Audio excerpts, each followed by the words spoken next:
Assalamu Walaikum. Hello friends, how are you? Welcome back to our new video.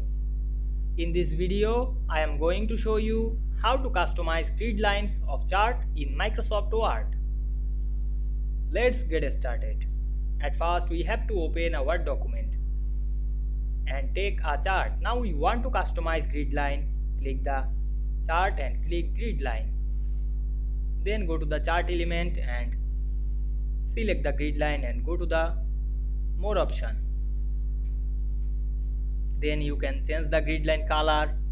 Click the solid color and apply another color. Otherwise you can apply grid line, gradient line. You can change the transparency of this grid line. Otherwise you can change the grid line white. Now we can see here we customize this grid line of this chart very easily. I hope you enjoyed the video. Please like, comment, share and subscribe my channel. Thanks for watching.